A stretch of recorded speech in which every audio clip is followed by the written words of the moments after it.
planes in the background. Okay, brothers and sisters, we are back again. We have a very, very exciting program that we want to share with you. Now, we had Brother TutemRa on with us last week. A lot of people tuned in, and we got a lot of comments.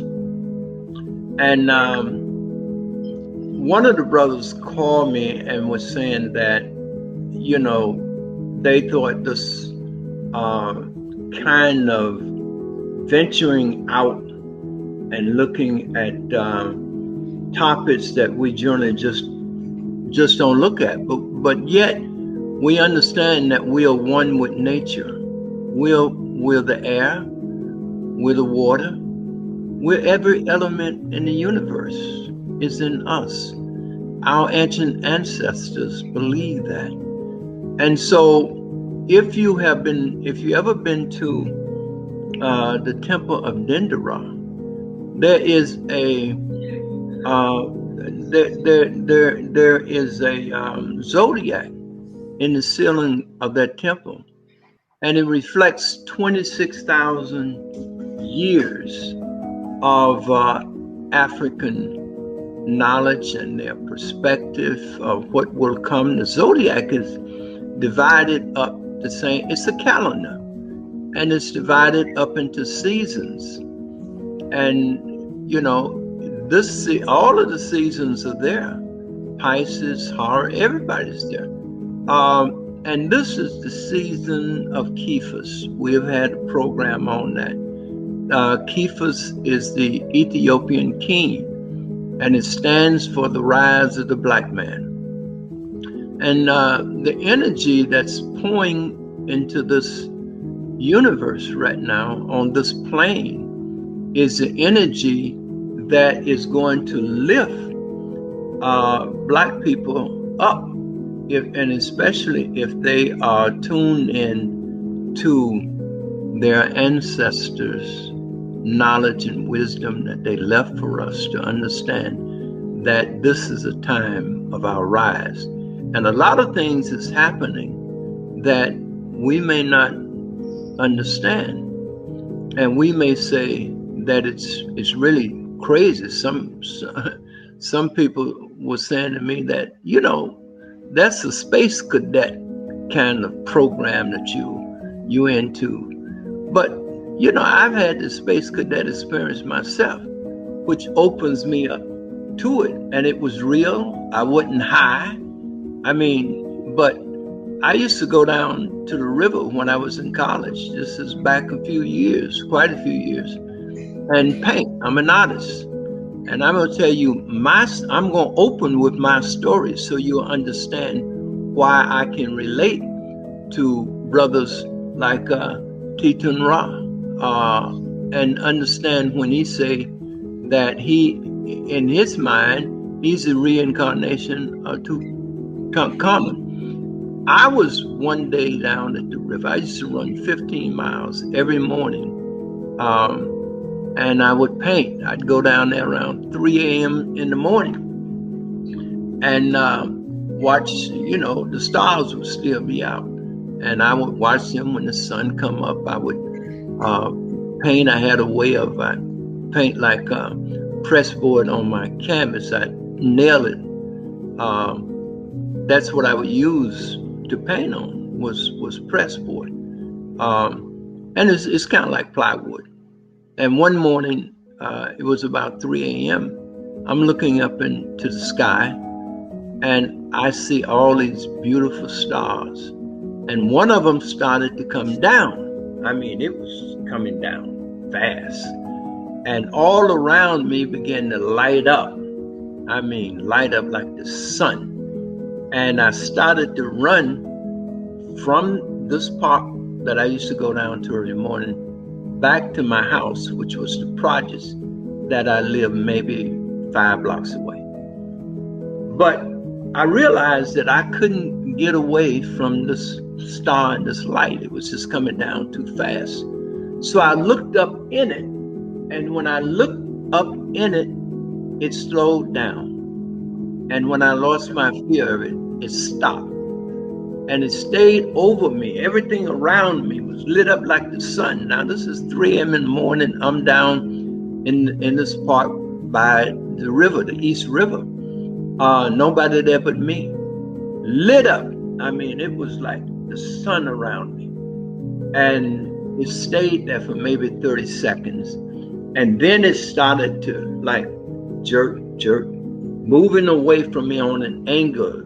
It was like a saucer that turned kind of, on its like this. It turned like a saucer turn, and then it started to move, and then it jerked away real fast and went back up and disappeared. Now, I went straight home, told my wife about it.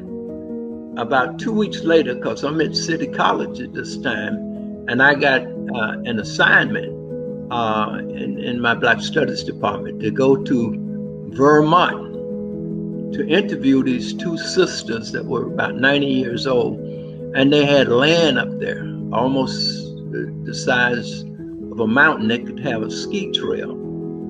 So I went up to interview them, and my wife went with me, and 3 friends, Horn,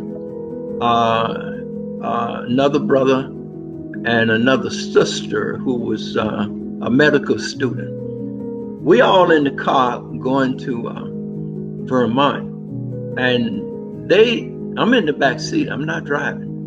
One thing I left out of this, when that light came around me, something came in my head and told me, if we were to win this war, Black folk, brother, because I was very radical, and I was on the line with just about every movement that was going on in New York City from late 70s up until 2000.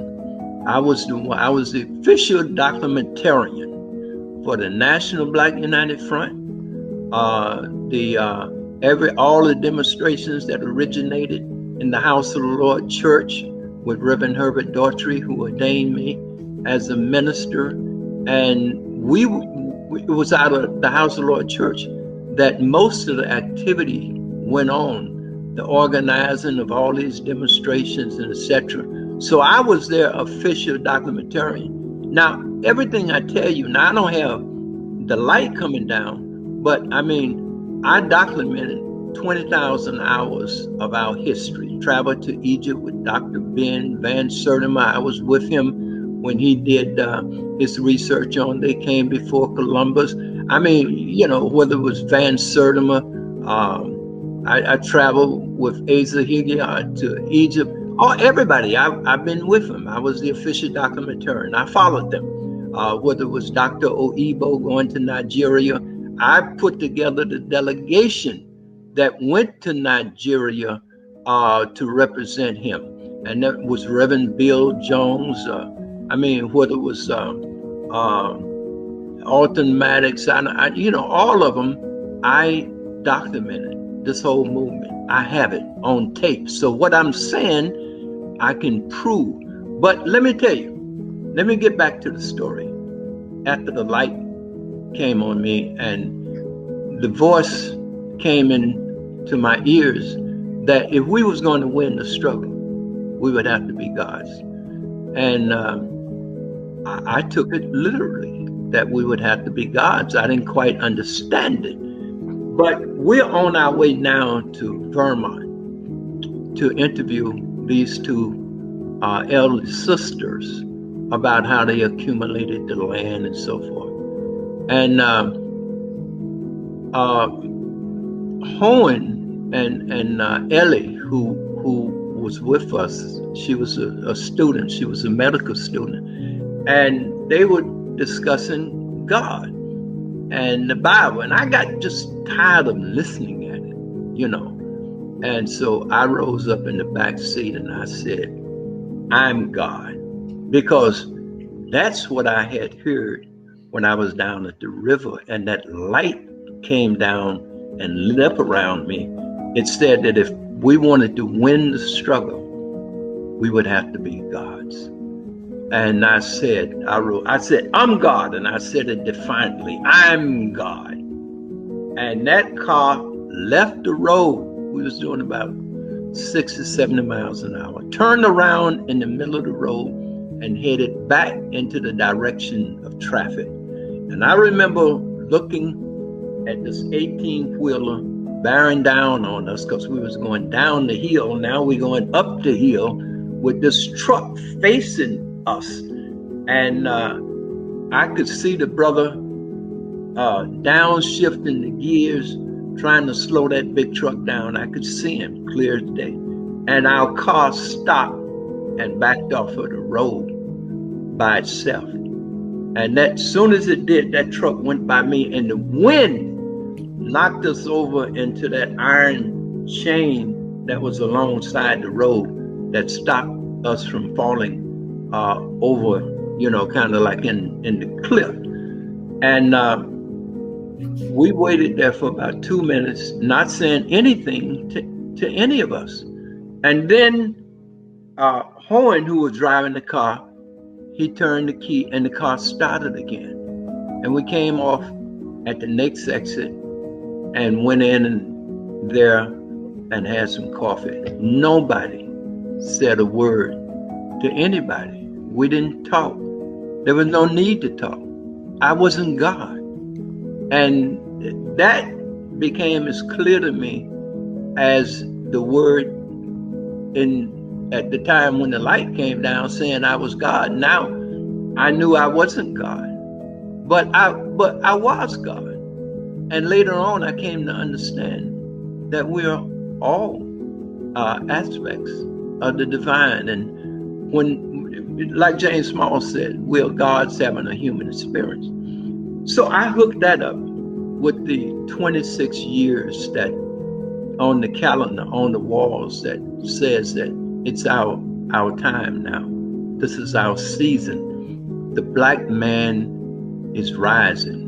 The Ethiopian star is rising, and it stands for the seed of the black man. We're getting the energy to take our seats. We don't know everything, but there are things that are happening. Our ancestors are coming back through some of our children, and this is just a good time, but we have to understand that it is our rise and our ancestors are returning. And I know it sounds strange, and I know, I am really beginning to tell the story until now, but I got so many stories. I've been all over Africa and Europe, and I went more or less on the direction of my ancestors. I'd go all over Africa sometime without a dime in my pocket, but I learned to communicate with the birds. I just learned, I just read nature, and nature talked to me and guided me. So when I heard Brother TutemRa, I have a hard time pronouncing his name because I really just met this brother maybe a month or so ago. And the same thing with Sister Mama Moshe. I heard her story, and I relate to all this because, there are things that are happening that I just don't know. But I do know that our ancestors are coming. I've heard, the brothers talk about the spaceship watching over us. And I can't tell you whether all this is true or not, but I can tell you I've had that experience. That was real, brothers and sisters, on my body. If I'm lying, the Creator can just take me out of here. I'm 82 years old. Today is my birthday. And I ain't done nothing but fight on the front line, been arrested, beat, all of that. So I wouldn't be here lying to you. This is not something that I've talked about in the past. It wasn't time, but now is the time, and we need this help. I mean, these white people are not playing. They intend to do us in because it all ties in with our history. You got up, you got down, you got opposites, you got evil, you got good, you got right, you got wrong, and evil has had its day. It's season. There's a time to plant. There's a time to pluck up that which plant. There's a time to weep, and there's a time to be joy. All of these things are real. They're in the book, which is our book, really. I mean, these are fragments of our own history that Europeans have taken and regurgitated in their image and their narration. But the truth is there for us. You know, truth doesn't change, whether you get it out of the Bible, whether you get it out of the Holy Quran, but the truth is there, and my art is there. And when we live in peace and harmony and justice and righteousness, which is what we are here now to reestablish on the planet, that is our mission. At this point, I want to introduce TutemRa, and my co-host today is Sister Moshe. At this time, I will bring the brother on to talk about his experience. My brother. Dua, greetings. Happy birthday. Thank you. I like to say, I wish you happiness, health, excitement, love, and enlightenment. That's how I usually greet people for their return. And I'll start by saying that that when I started to tell my story, I faced a lot of disbelief. And for those people who might be listening, and the ones who also find a hard time seeing something like this to be real, or perhaps it is real, but I'm just not who I'm not who I think I am. You might believe that. I'll say that I was quite surprised when Minister Brown was listening to my story and even wanted to share it. I didn't realize until after we did our video last Friday that he had tangible experiences of his own, which made him able to see and hear. He had ears to hear and eyes to see what I was talking about. So I want to start with that, saying happy solar return to you. Today also, no coincidence, my whole journey, I have some books here on the floor because reading is important. We're a collective species, right? And we can't go anywhere. We're always on the back of those who've come before us. And today is also the day that Emmett Lewis Till walked into Bryant grocery store. And so to be clear, my first past life came to me in 2018. I'll talk about that later. My past life of Emmett Till. Today is the day that he went into the grocery store, and subsequently his life. And I say he, my life, my previous life was taken from me. And I want you to understand that sometimes when things happen, and I'm talking about the bad things that happen to us as a people, it's kind of hard to say that Trayvon Martin, that everything happens for a reason, right? It's kind of hard, especially when it's your daughter, your mother, your brother, your father, your son. It's hard to say that everything happened for a reason, but I'm going to tell you that there's some times when things are quite divine. Emmett Till was murdered in a unique fashion. Emmett was 14 years old. Asar, the Lord of Resurrection in ancient Kemet that they call Osiris, he was cut into 14 pieces, castrated. Emmett Till thrown in a river, castrated, shot in the heart, shot in the head, into a river very much like the Nile River. The title of this is The Murder of Emmett Till.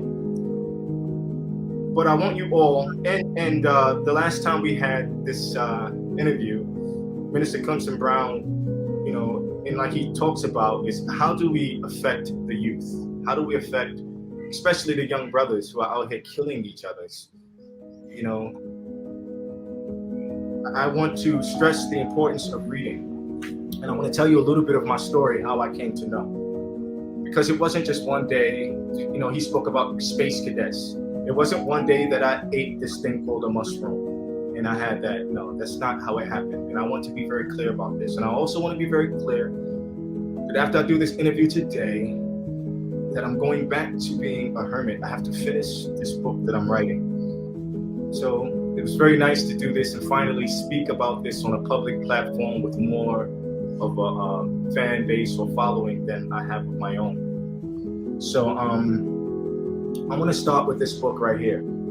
I have around 10 books, and I'll talk briefly on them. When I was a trainer, a personal trainer, I'm still a trainer, but when I was in around 2007 or 2008, I was very much in my lower mind.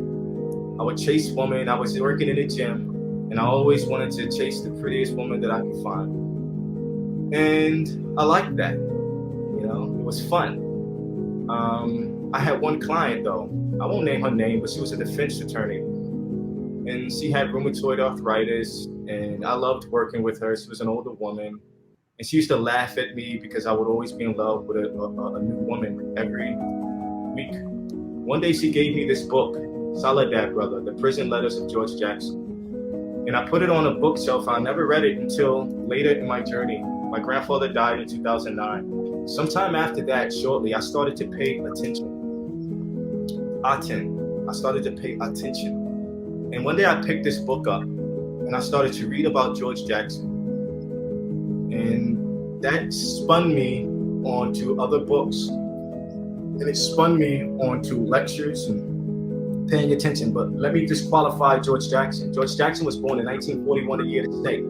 Just like Emmett Till, 1941. I was born in 77, the year of the snake. But George Jackson was also, see now, if you understand what this was, George Jackson, the spirit is not gone. George Jackson was born on September 23rd, the day that Emmett Till's killers were set free, and the same day that Breonna Taylor's killers were set free. Breonna Taylor's killers were set free on September 23rd, 2020, and my physical father in this life had a stroke that day. Numerology, divine mathematics, none of it is a coincidence. He was murdered in 1971 on August 21st, the day of the Haitian Revolution, the day that Nat Turner did his insurrection. None of it is coincidence. So I want to start with that book. I also want to talk about this book briefly and this book. This is the Bible and the Quran. I want to tell you that I have picked this Quran up. My sister gave that to me as a gift. My sisters and mother, they're Muslims. My grandmother and aunts are Christians. One of my aunts is a Muslim. You know, so she wanted me to read her book. And I picked this book up one time when I was in time of need. And I picked it up to see if the book would speak to what I was dealing with. And sure enough, it did. So I'm going to say that there. This is the Bible. This is a Bible that I'm not sure which one this came from. My mother, I think it's my mother and my grandmother sent me this book when I was in grandma. And quite a few times in my struggle, I have picked this book up. And the book spoke to exactly what I was going through. But I want to qualify that by saying that this thing, he who knows one book knows nothing at all. The thing that we call God, this thing that we call God is not limited to a book. It's not limited to a book. You could be in the midst of your wrongdoings, and this thing called God will appear and give you a chance to second thought your actions. It will be on a sign, on a bus. It will be anywhere. You understand? So I also want to talk about this right here. I want to talk about food. I want to talk about how I stopped eating meat. I stopped eating meat around 10 years ago. Because I started to study. My grandfather died of colon cancer. Why am I talking about these things? And the title says, The Reincarnation of King Tut and Emmett Till. Because you have to earn yourself true. This is not maybe for some people it does. I can only speak from mine. From my experience, it was not just like that. It was something that was happening over time. It was happening in my music. I was writing about myself. It was happening through a course of time. And I want to talk about some spiritual thing that happened in 2014 on Thanksgiving. I had already stopped eating meat for many years, since around 2010-ish, and that I was still eating fish at the time. So I went down for Thanksgiving, and of course I'm the odd person in the family that doesn't eat meat. So one of my uncles, he was like, hey, I have a piece of salmon, do you want it? I was like, all right. And he microwaved it, and immediately I didn't want to eat it, but I didn't want to be bougie and say, I don't eat microwave stuff either. So I ate his microwave salmon. I got sick shortly after. I was sick all Thursday for Thanksgiving. I didn't feel better until Friday a.m. The next day I flew back to New York, and I went to Jalagovia, a store that used to be on 125th Street. Due to COVID, is closed now. I went there, and there was a woman in line. She was on the phone with a guy that she knew that was sick, and she was asking for advice. I gave her advice. The person behind the counter gave her advice. And I was very much a hermit at that time, not going out. But she invited me to a show that she was doing at the Black National Theater. So I was surprised, but the next day I actually went to the show. When I went to the show, there's always vendors there. I looked on the table. The first book I picked up was this book, Drugs Masquerading as Foods, Deliciously Killing American Africans and All Peoples. All right? So I picked that book up, right? I picked this book up. This is about Hatshepsut, who happens to be in the lineage of Tutankhamun, the Queen Pharaoh. I 3 books. I just happened to buy that book. And then I buy this book, Maintaining the Temple. Right? Maintaining the Temple. And the thing about this book is this is the first book that I opened up. As soon as I opened the book, as soon as I randomly opened the book, it opened up to meat and fish and how they're bad for you. All the information on it, meat, fish, eggs, all of that. And then I turned another page and it was microwaves. I stopped eating fish from that moment, okay? Remember what I said. I said sometimes you're going through stuff and these books will speak to you. Well, other books will speak to you too, all right? So I want to start there. I also want to go here. I want to tell you one story about these books right here, the Marionetta books. I also want to say this.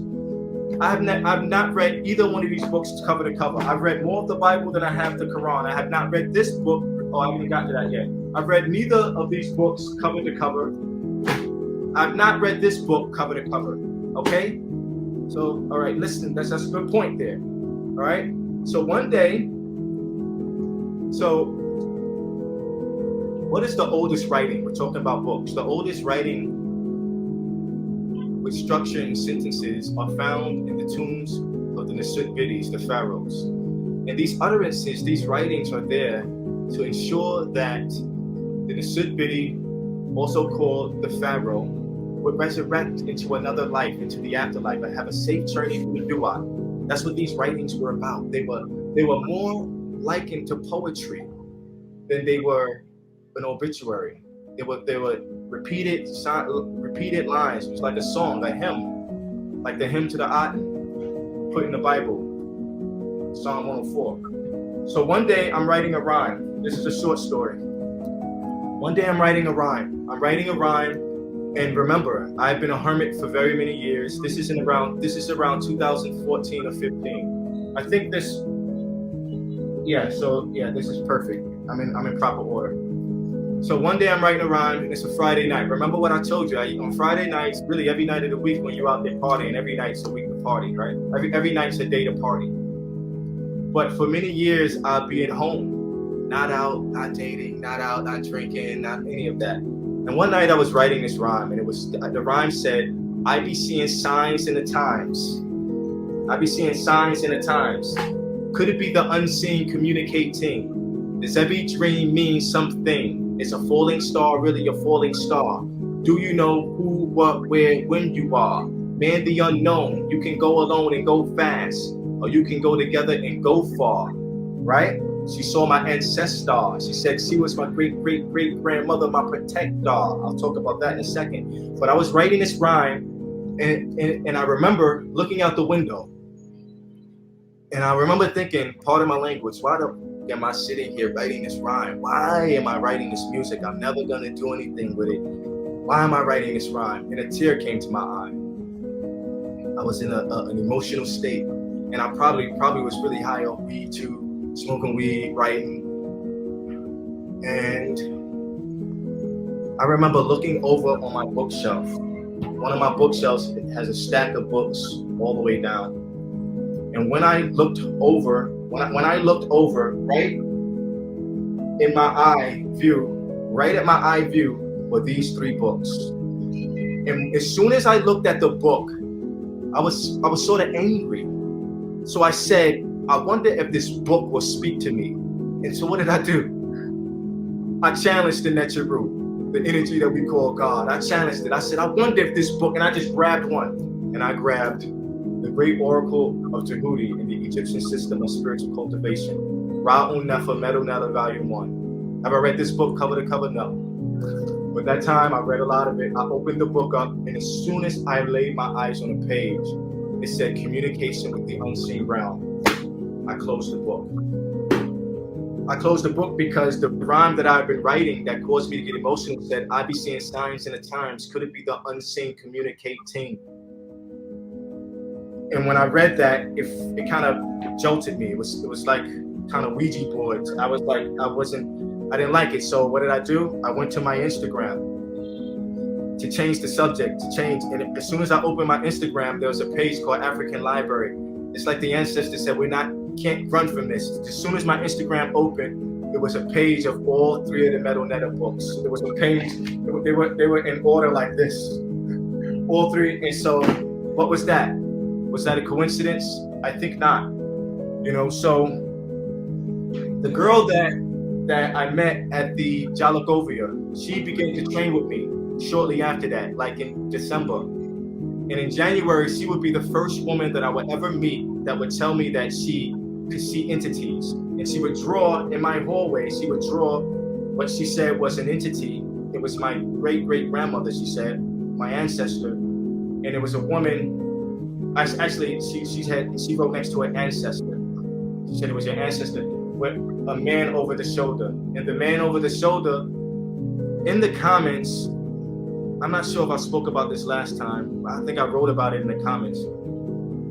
She said that the man behind the woman was a white man, but he was very sad and mournful looking on his face, like sort of torment. And I never knew how to take that because this was pre-past life revelation. I didn't know how to take that. I was like, maybe he was a slave owner or something like this. In my knowing this now, I feel like that was Roy Bryant because we never get away with the things that we do. I think that was him being, and I know exactly who that guardian is, but I won't reveal that now because, you probably wouldn't believe that anyway. But I want to go from there to say this, and then we can open. I got a couple things then we can bring Mama Moshe in for, to go back and forth. But I wanted to say that I started massage therapy school. This will be the last one, and then I'll be finished with these books. I started massage therapy school in 2013, end of 2013, kind of 2014, somewhere around there. And I met a woman in the school. She was pretty. I thought she was attractive, but she was more into telling me about past life regression. I was like, okay. Past life regression, okay. And she told me that she felt like she was a witch in Salem. I was like, okay. Prior to that, I had never, ever, ever considered past life other than from hearing a person. I heard someone speak about the birthmarks on the body being connected to previous lives, how you may have been injured or murdered in a previous life. And you can see a dot right here on my head is exactly where Emmett Till was shot. And there's a dot right here on me. I don't know if you can see it. A dot right there, right where Emmett Till was shot. And it comes out my back. I have the other ones too. But with this book right here, I find it interesting. It's called Great American Trials, 200 Compelling Courtroom Cases. When I was in massage therapy school, there was this thrift store that was in between our classes and the clinic. And one day I went in the thrift store and saw all these books because I'm a collector of books. I like to buy books, grow my library. One day, I went into the bookstore. Well, I have to pause and tell you that the first time that I ever went into the bookstore, it wasn't with this book. It was with the book Celestine Prophecy. I had been telling somebody about how I had bought this book 2 or 3 times and someone stole it. Or I won't say they stole it. I just borrowed it. I just didn't get it returned. And the first time I ever walked into this bookstore, the first thing that I saw in my mind's eye, not my mind's eye, first thing I saw in my eye level was Celestine Prophecy, and I bought the book, and I had just been speaking about it that day. So that's what made the bookstore, the thrift store special to me. So I would always, just like I might open a book and play a game, I would start to play games with this bookstore. I would go in there and see what my eye would lay on for the first time. So the same day that this girl was telling me about past life regression, I go into that thrift store. And the first book that I lay my eyes on is this. And the first thing I open it to is Salem Witch Trials, with that book right there. I want to also go with that same bookstore. I want to end with this book. This book, I bought this book in 2016 from that thrift store. And I told you I used to play the game. I used to play the game with the bookstore, right? I used to play the game with the bookstore. You know what a test this thing we call the unseen realms. It might answer you. The first thing I laid my eyes on was this book. This is how I saw it, and I saw 1955. My mother is born in 1955. She's born on February 3rd, the day before Rosa Parks. Rosa Parks, she's the one that didn't get out of her seat because all she could think of was Emmett Till on December 1st, 1955. And Rosa Parks passed away on October 25th, on October 24th, the day before my birthday, which is October 25th. So she was born the day after my mother's birthday. She died the day before my birthday, Rosa Parks. And she is the one that sparked the civil rights movement from the murder of Emmett Till, which gave birth to Martin Luther King. So this is the story. This is a book that I randomly bought that was about Emmett Till, because the first thing I did, the first book that I laid eyes on. This is the last book. This book is called The Encyclopedia of Fruits and Vegetables, Nuts and Seeds for Healthy Living. One day I trained a woman named Z, Dominican woman. I was training her. This is the first day, and I'll tell you about her. She's another woman that can see entities. She only started to train with me. I never knew this. I used to train clients in the park. And she was a seer. She could see entities. She told me this after she started training with me. She told me that she would always see an entity standing next to me, a woman, while I was training people. That's what made me interesting. And she didn't see entities very often anymore. She's seen them a lot when she was a kid. This is a woman that is a Christian, Pentecostal, speaking tongues. She's very into the church. Very, very spiritual woman. And the first day that I trained her, I got this book in the mail before she got here, and I randomly opened it up to dates, page 101. And when I trained her that day, she told me she was anemic. And the first sentence under dates is how dates are good for people with anemia. So I want to close with that, saying that when you're on a journey, this thing called the unseen realm is going to guide you on your path. It's going to guide you on your path. I still want to speak on the murder of Emmett Till and how that past life was given to me and how I came to know that I was Tutankhamen. But I would close there and let Mama Moshe speak and come in and back and forth.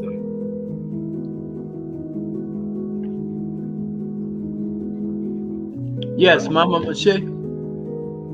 Good to see you this morning. Messenger Moshe. Thank you. Greetings. It's a divine pleasure to be here on the platform with, everybody knows I call him Daddy Brown, Baba Brown, out of respect. On his solar return day, a day of recognition and reevaluation. This is the first day left foot forward in order to be able to complete another year to come. So I thank him for allowing us to be present on such a time as this. And it's good to see. Here we go. I'm just gonna keep it simple. King Tut / Emmett Till, the reincarnation. So I just, based on the things that you had already shared with us today, again, I can relate. The spirit actually began the journey within my mind, because the source that creates the mind can actually communicate with the mind.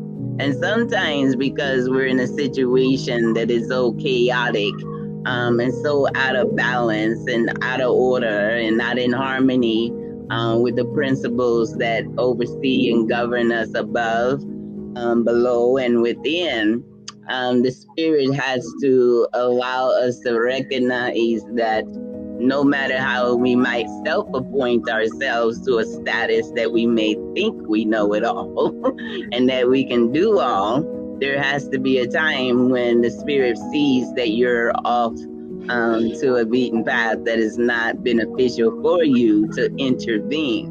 Because at the end of the day, no matter what, through the God of anybody's understanding, the purpose to having a God is for love, protection, provision, counsel, comfort, guidance, correctness, because we are as children, but at the same time, we're unfolding like the lotus power to become a mature vessel to deal with the issues that we were mandated here to unfold and to become and to be effective in such a time as this.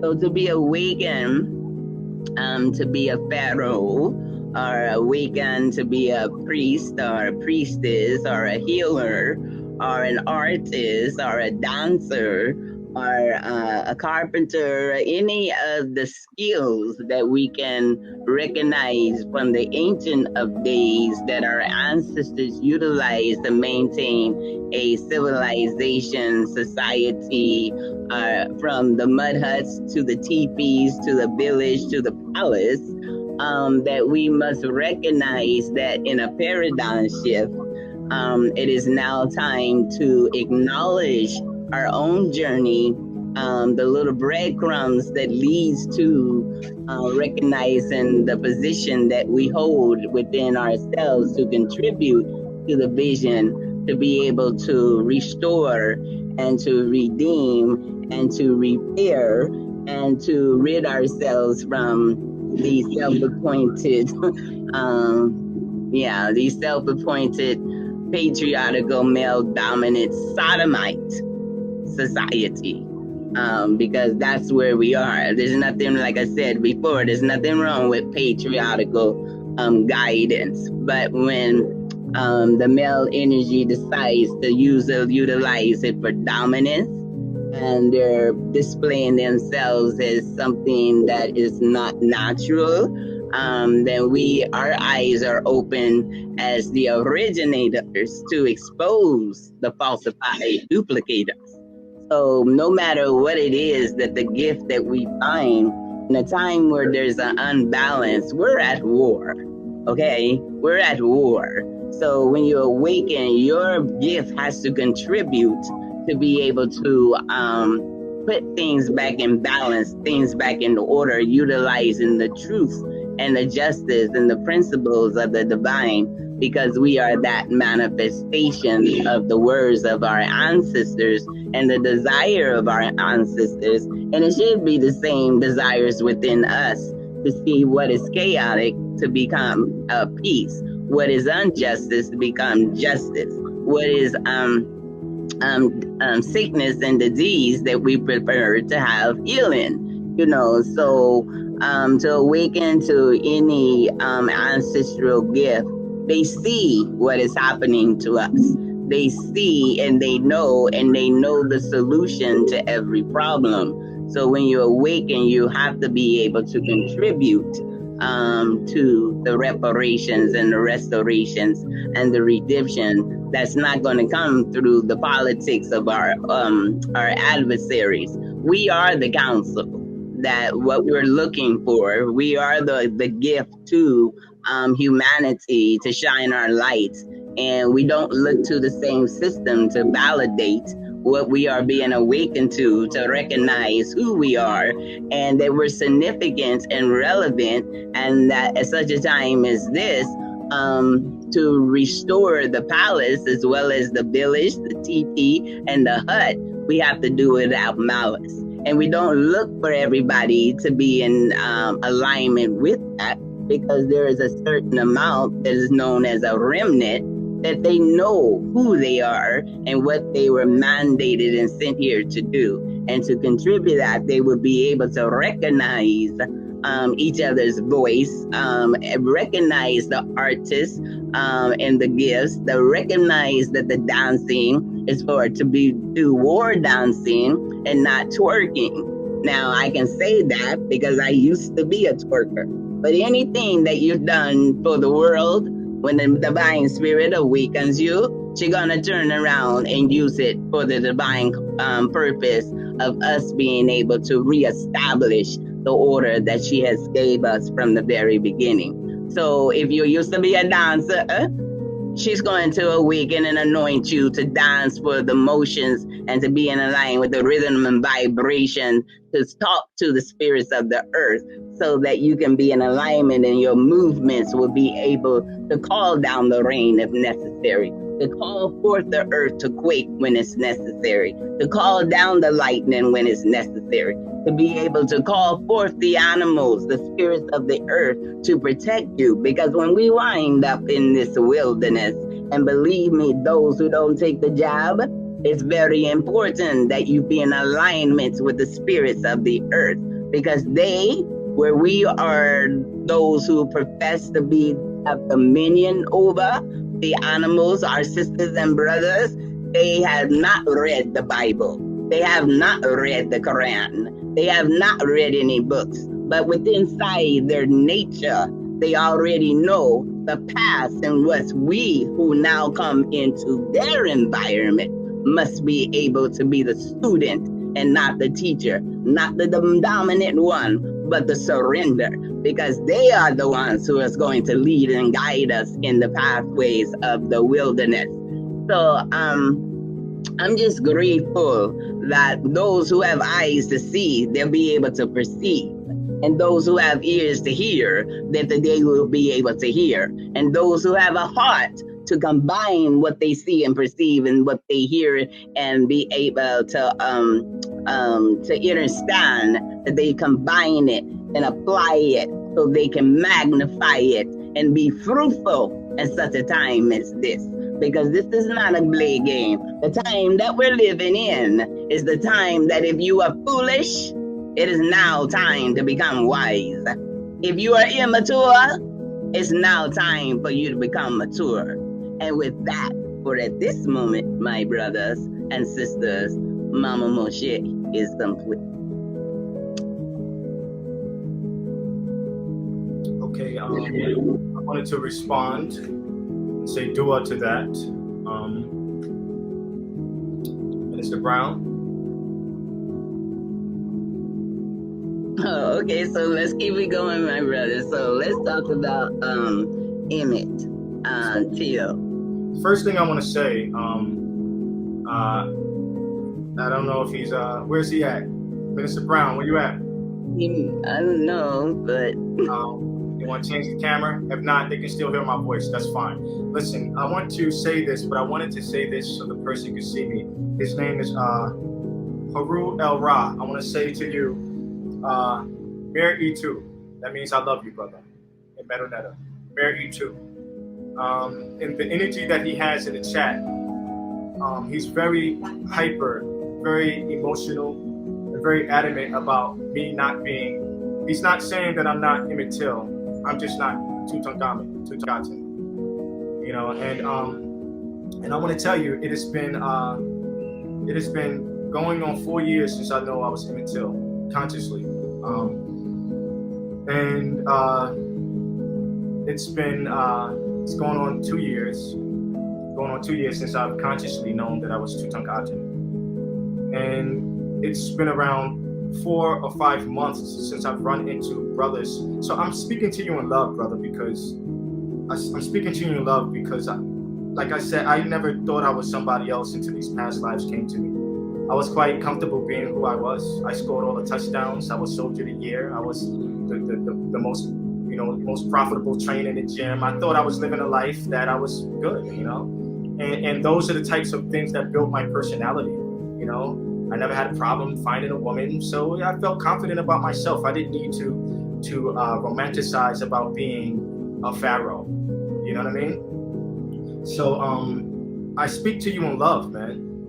I realized that when people go down this path of Kemet, I've come into so many brothers, around 12, and even one female who thinks that they're Tutankhamen. This guy, Limitless CEO, his comment, all the judges in the chat seem to know everything. The soul has many fractions and can be many people in one lifetime. That's an interesting concept and thought, and I have thought about that too. So I want to say this to you.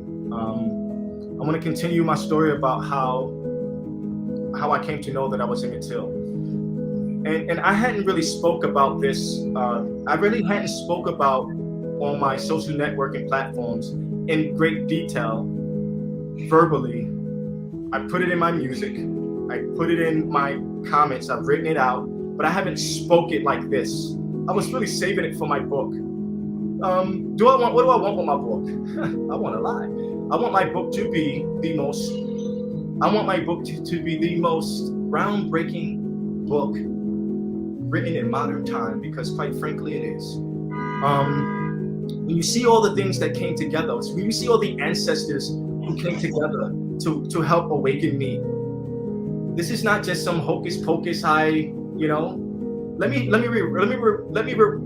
throne name was Neb Kepa Rura Heka Ma'at. Every Nasut Biddy has 5 names. And someone told me that they also have one name that only the mother knows. So my throne name, when you become a Nasut Biddy, a pharaoh, you have a throne name. Master of transformations of Ra, Neb Kepa Rura Heka Ma'at. What is Heka? Heka is the staff of rulership, the shepherd staff, the staff of rulership. Heka also means spell. Of course, we all know what Ma'at is, right? Justice, truth, balance, cosmic order, reciprocity, morality. So, Heka Ma'at. I wanna gift you with a rhyme. What's his name? Haru El Ra. This is for you. See, because most of the time with music and hip hop, which I spoke about hip hop last time, I spoke about how hip hop is misused, right? I spoke about that last, and I want to tell you what happens when you open your mouth to create music. Either the ego or the soul is speaking. The ego or the soul, and right down the middle are those people who are sold out. They sold out. They write whatever the company tell them to sell so they can make records. So you have the ego, the soul, and those who sold out, right? So I found out that I was Emmett Till in 2018. I found out that I was Tutankhamen in 2020. Yet in 2016, my book is very much a book of spells. Very much a book of spells. I wrote this spell in 2016. He fell asleep, he was drowsing, woke up 4,000. Years later, born in government housing, they warned of a savior. A covenant was found in a manger. In wonderment, he underwent an excellent ascent. Like when Malcolm went to Mecca, it was evident he could plant black seeds, grow trees like regiments on elephants, and trample the decadent empire with elegance. Fire, water, and all the elements. They X'd him out, they burned his house, but they ain't stopping the revolution that I'm talking about. Freedom is paramount. I'll shout from the hilltop. We pick crops, sing songs like hip hop. If Nat Turner was here, would we hang cops or bust shots like Tupac? Hot still. Who was David Walker? What was written in his appeal? Tell me why when he wrote it, they wanted him killed. Tell me why Tamir Rice looked like Emmett Till. Tell me why our blood still spill in the streets still. still illmatic. We can heal or have havoc, make magic like a prodigy. This gotta be the prophecy. See, now when you write Heka spells, rap, poetry, when you write something, you name it. And upon completing that, I named it Mecca, because like when Malcolm went to Mecca, it was evident, but immediately I changed it to prophecy. And in the beginning of it, what did I say? He fell asleep, he was drowsing, woke up 4,000. 4,000 years ago is around the time of Tutankhaten. And I remember when I wrote that rhyme, I wrote it and I was like, what are you talking about? I was like, I didn't know what I was talking about, but I liked it, you know? And I said the name Emmett Till, which I've said the name Emmett Till many times in music. And I think in 2017, I said, I can't remember that rhyme, but I wrote his name so many times. So I'm speaking to all those brothers who have the energy of I'm not who I say I am. Listen, marry you too, I love you. You know what I'm saying? And if you think that that's who you are or that I'm not, then write a book about it. I'm gonna write a book. I'm writing a book. Everything, the pain of Emmett Till might live in him, but he is not.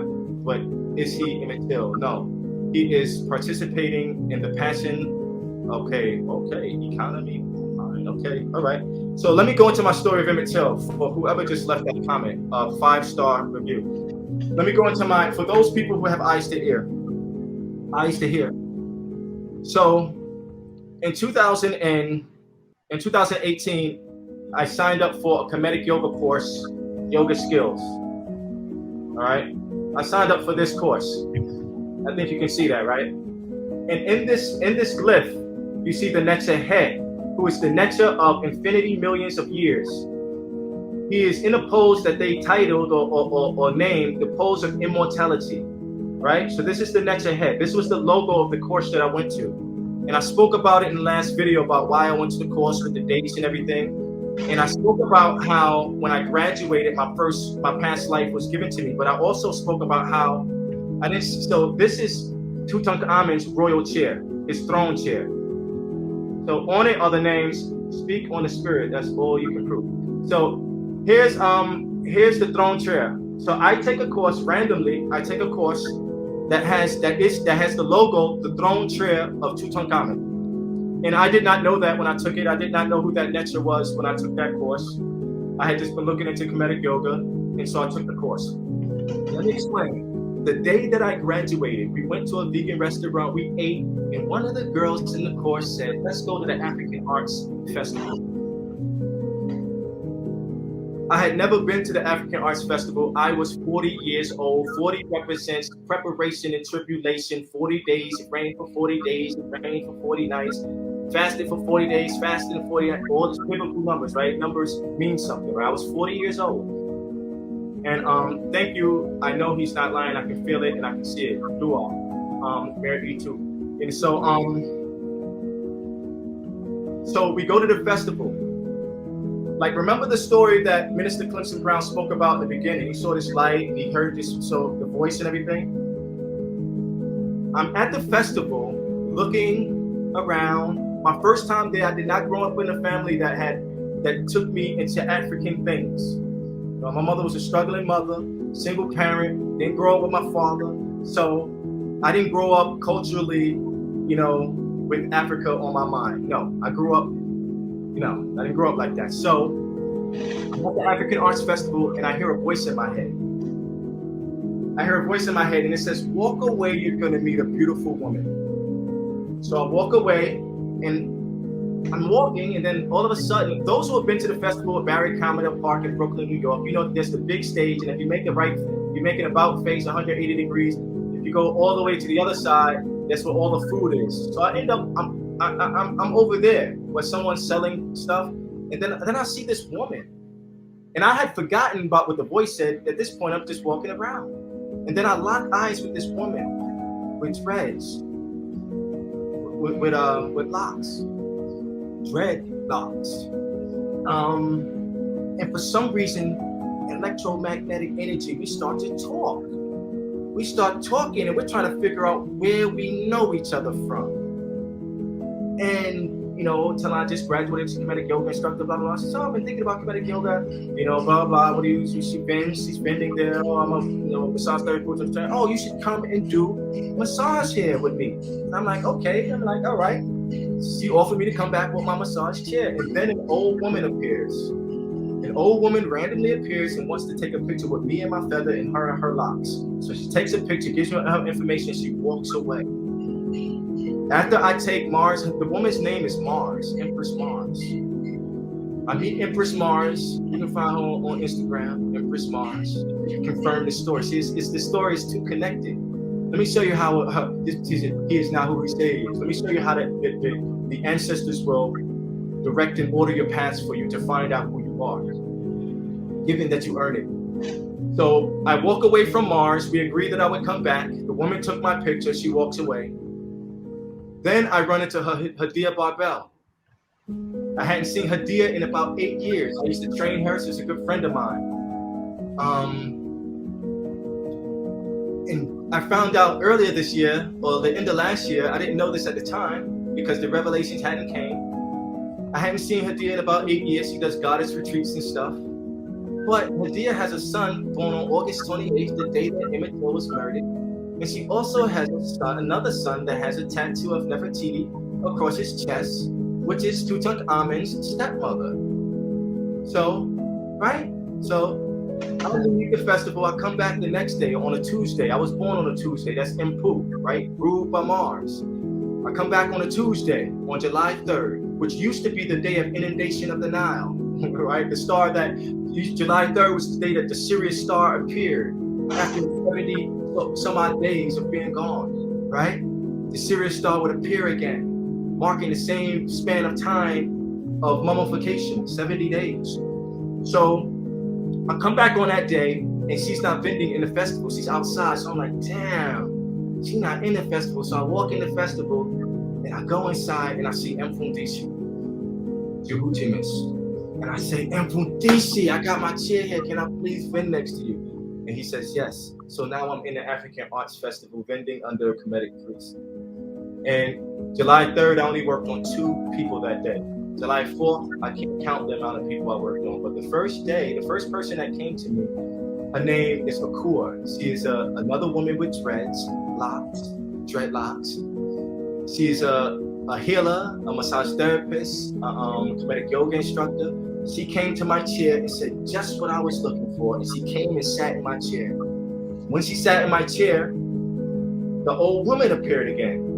She had called me on Monday, the day after Sunday, that I went to the festival. And she had sent me the pictures that she took of me on Sunday. And me and her talked a little bit. So I came back on Tuesday and I work on Okua, and the woman appears and I know her. She says, pictures? I said, yes. She took my picture and she walked away. I've never seen her again. I want to pause and say that if you go to my Instagram, you go all the way to the bottom, TutemRa Keparu, you go all the way to the bottom and you look at me with a woman with a pink shirt on, that's Mars. That picture, I'm wearing a picture with Emmett Till's t-shirt on, coincidentally. I started to buy shirts from this company in the beginning of 2018 with Khalid Muhammad's face, with Malcolm X's face, where Martin Luther King, where Muhammad Ali, Harriet Tubman, and Emmett Till. I bought these pictures with these faces on, right, to support this black, and I like the art on it. So I happened to be wearing that picture that day, that shirt that day. So I work on the core, the woman takes my picture and walks off, and then I work on, in between that and the last person, but I only worked on 2 people. That's when I said in the last video that this elder looks at me, Baba Hank Rising's son. You can find him online. See, all of this is connected to other people. That's why disconnected to other people that can confirm and validate my story. They can't validate my experience that I had, but they can validate everything I'm saying in a series of events. My yoga instructor, his name is Isir Hotep. Isir is Asar, the Lord of Resurrection. I graduate from his course. I go through his experiences. The next day I'm at the festival. Brother Hank Rising's son says to me, brother, you need psilocybin. An hour later, I had my first psilocybin. I'm 40 years old. For the first time, I would consume a magic mushroom when I got home. Upon eating the mushroom, this is the first time I'd ever taken a mushroom. All right, but I had been researching them. Once you start to research all these things, you come across, when you start to buy books that are about spirituality, there will be chapters on reincarnation. There will be chapters on oh my goodness. He said reincarnation is not African. I'm going to speak to that for 1 second. This is perspective. So I don't know who it is. I don't know if that's a European in here trying to distract because of like COINTELPRO. Let me speak about the mummification for a second. I'll come right back. Why do you think that we put ourselves into karas, what they call sarcophagus, and put ourselves in a tomb? Do you think that we did that because we thought that because we had surmounted all this knowledge and built these pyramids that they can't copy and duplicate today? And we did all of this stuff because we were foolish and we thought that we were going to take this to the unseen realm? I want you to fathom something that I see as the reality. The reality is that we knew that we could conquer death and come back here, which is why in the coffin text, the utterances of to make sure that the Tapvideo, the Pharaoh, will have a safe resurrection. We put things in tombs so that we could come back and get it again. It was storage. Okay, so we understood the repetition of the soul. So this is not an African thing. This is a conscious thing. Once the entity starts to understand the cyclical nature of life, this is a reality. So back to what I was saying. I was saying that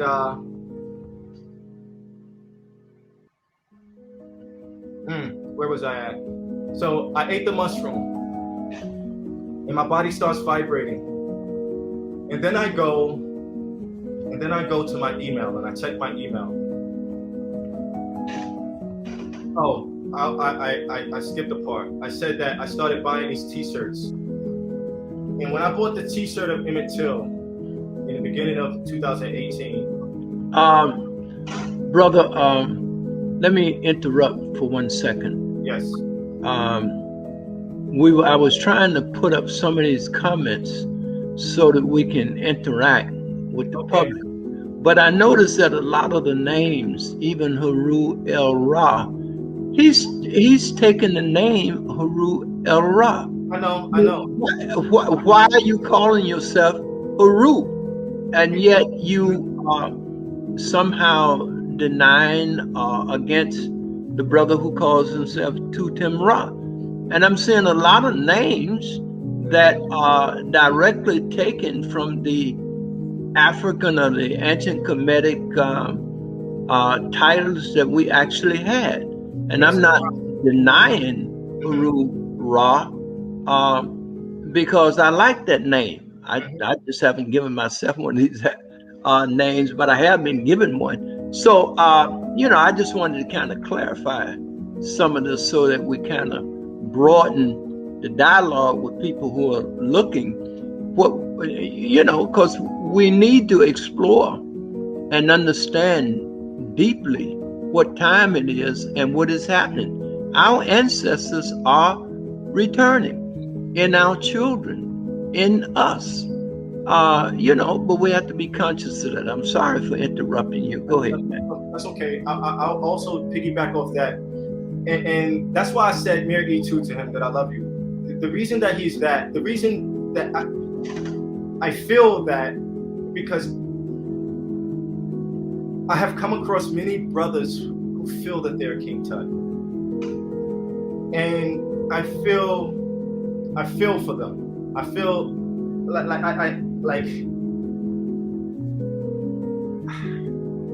I understand.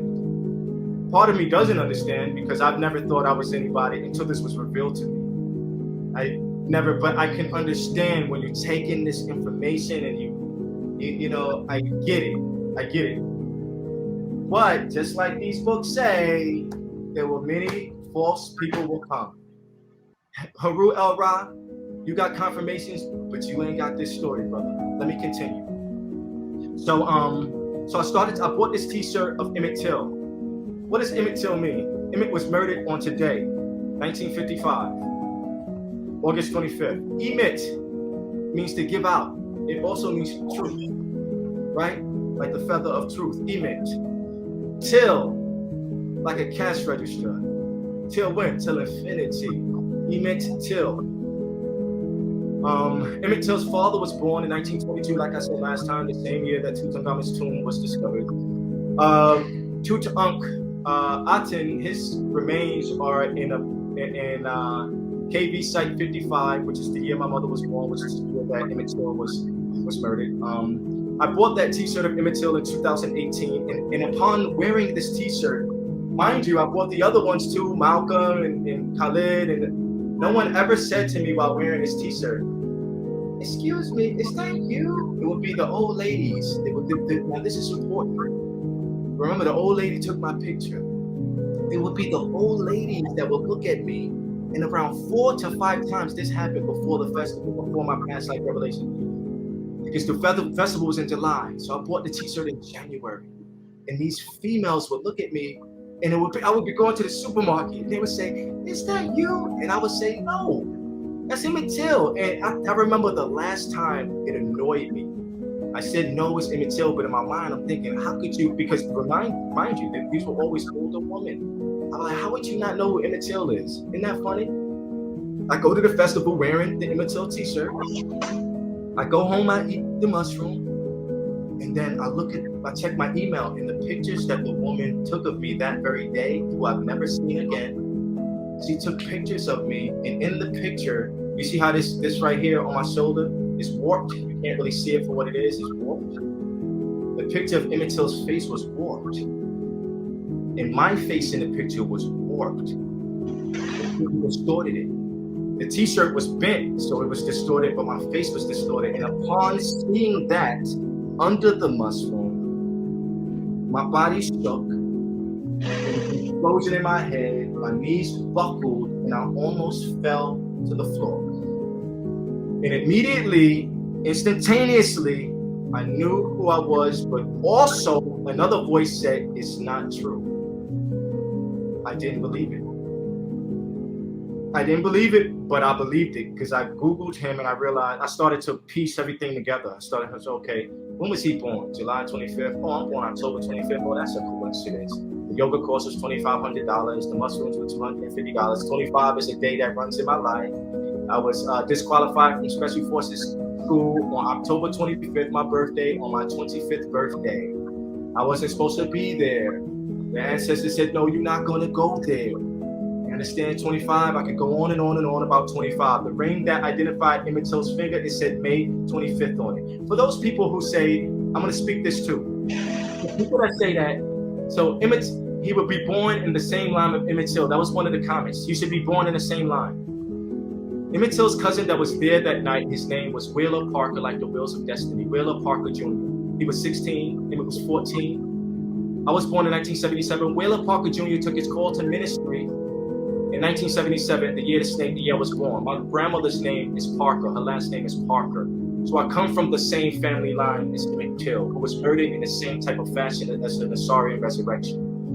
Okay, so I'm back in my room and I'm researching Emmett Till, and I realize, okay, it's July 25th. All right, that's a coincidence. I don't believe it. Then I see what year is he born? 1941. What year is that? Oh, that's the year of the snake. That's the year. That's the same year. Okay, we're both born in the year of the snake. I'm interested now. And then I'm reading his story. Oh, he died the year my mother was born. Now I'm very interested. And I watch a documentary on him too. And I hear his mother talk about his head was blown open from side to side. I got a dot here. All the places he was injured. That's how my life as Emmett Till came.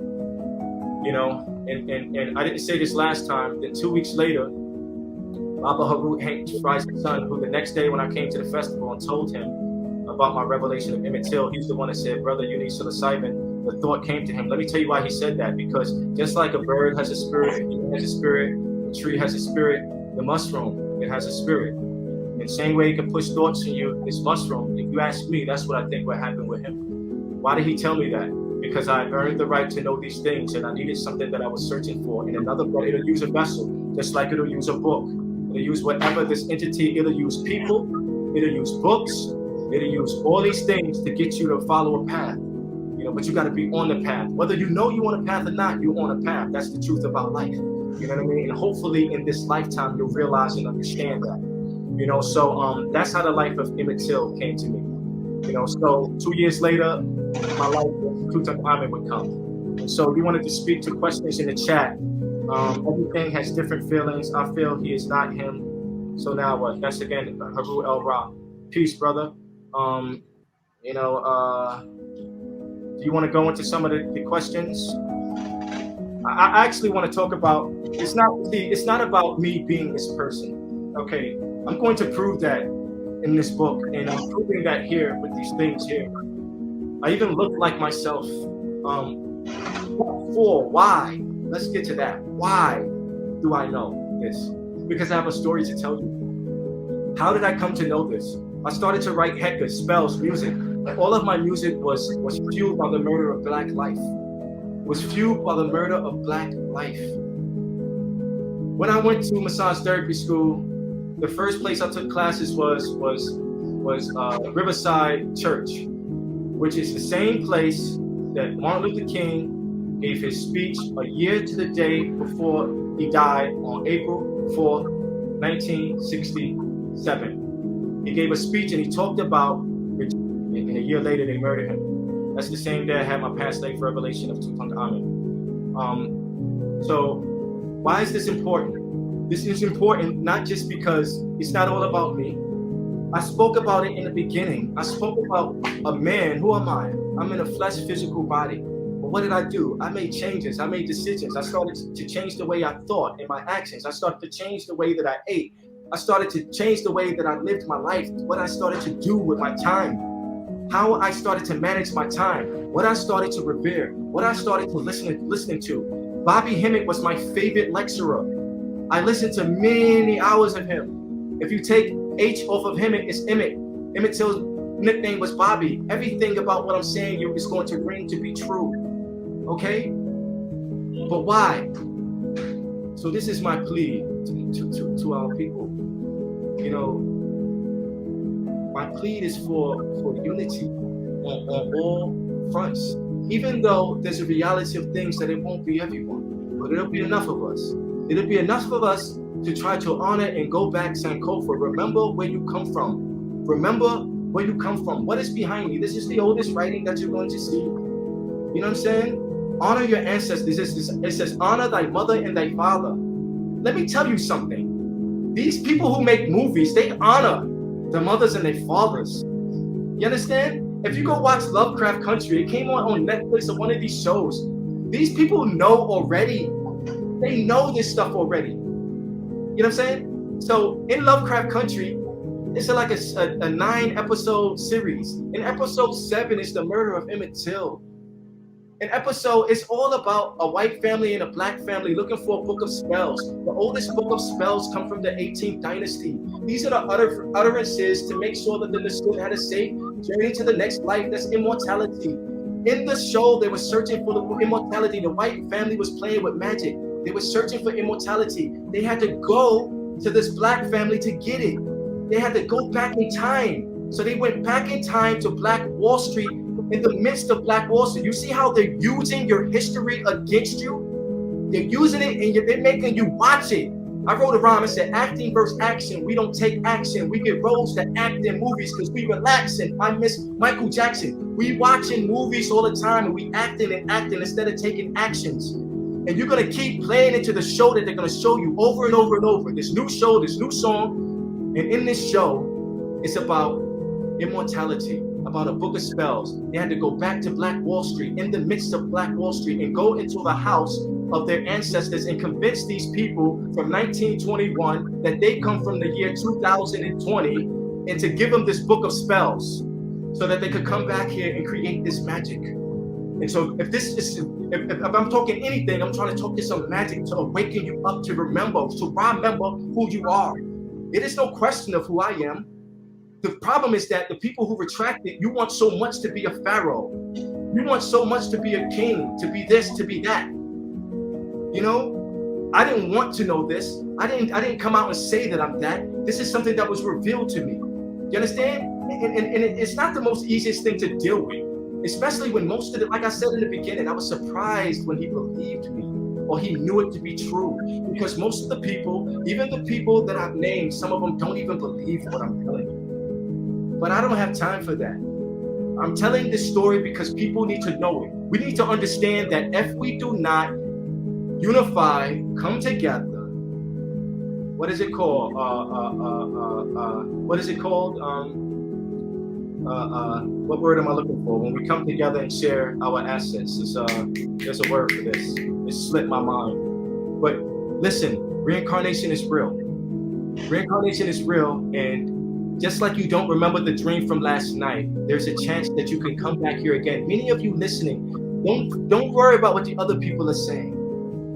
Many of you feel like you have been here before. What I suggest you do is don't look or decide that you are any of these people. Walk a path of ma'at. Walk a path that's true. And like I said in the last video, what is supposed to be revealed for you, what you agreed to learn and know when you came here, you'll align up with that. Too many people up here talking about, I'm the reincarnation, I'm the return of Jesus Christ, I'm the return of this, and I'm the return of Tutankhamun and everything else. I know this is only my second interview ever doing this. And I held out for a long time because I understood. People have asked me to do interviews.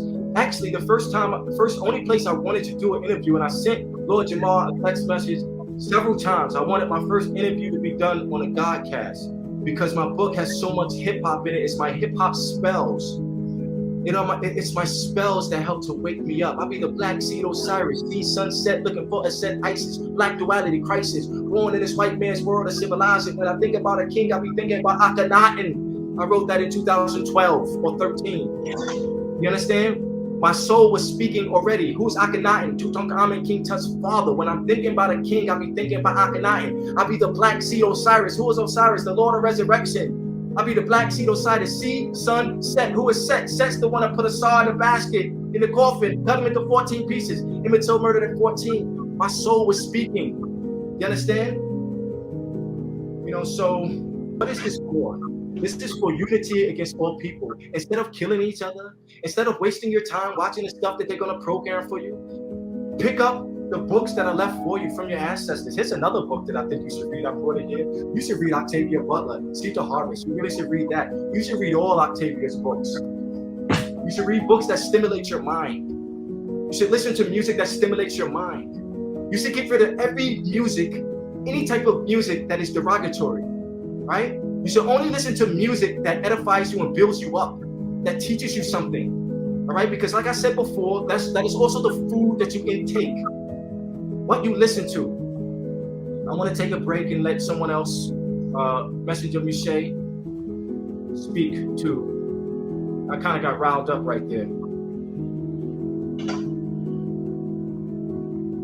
Yes, okay. You're supposed to be compassionate when you stand on your truth, you know, so it's normal. I mean, it's a part of what most people recognize in me. But it's like when you say you were born in the year of the snake, I remember the ancestors bringing to me to be known that from an African Asian perspective, that I was born in the year of the tiger. And when it comes to, I noticed when the spirit didn't tell me of one individual of who I am, because in the council, in the cosmos, there were many. So just to be not biased to any of them, I just recognize the office that I walk in, and that is a messenger. So like when you said that you have proof of what it is that you represent versus just being able to be a mouthpiece, I'm so grateful about the proof that the evidence of what the spirit has been using me as. Now, in the beginning, when you're a child and you're just wanting to please your eternal parents, recognizing the masculine and the feminine energy, because I wasn't raised by my mother, who actually gave me and my twin brother up when we were 6 weeks old. I didn't have a female influence in the household as I was growing up. So a lot of my inner masculine and feminine energy was more unbalanced because I was around a lot of masculine energy. And I was actually born with a voice that is much deeper than what you all hear now.